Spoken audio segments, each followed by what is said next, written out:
Question. Is it true the USA invested $60 billion into IQD? No. That's a rumor. That's been going on for years and years and years. Nobody, and I mean absolutely nobody out there, has any proof that that's true. It's just a rumor.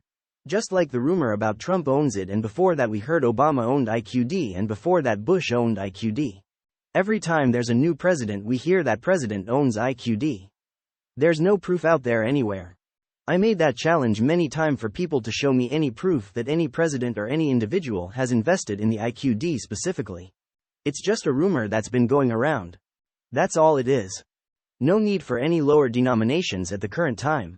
The parallel market rate is an illegal, black market rate.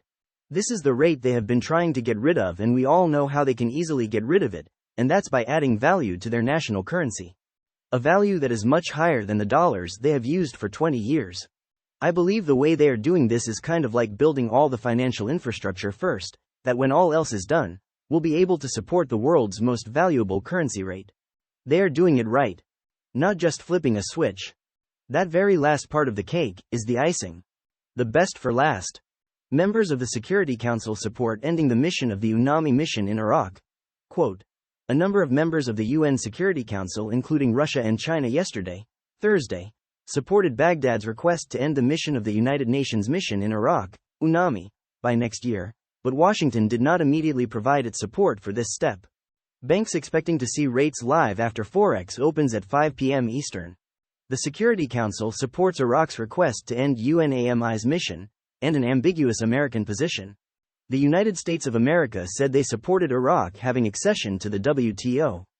Saudi Arabia did 15 years worth of work, in a year, to help Iraq. All the requirements for joining were completed. Now the IMF directors welcomed renewed efforts towards WTO accession. Floating the dinar, will it achieve monetary stability in Iraq?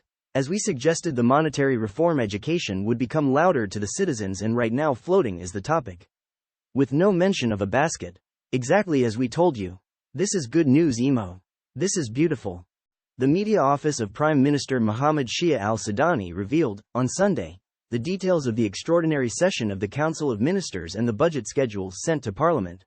The office stated in a statement received by Shafaq news agency, al-Sudani chaired an extraordinary session of the Council of Ministers devoted to discussing the federal general budget schedules for the state ministries and institutions, for the year 2024, within the requirements of the Federal General Budget Law No. 13 of 2023, for the years 2023, 2024, and 2025.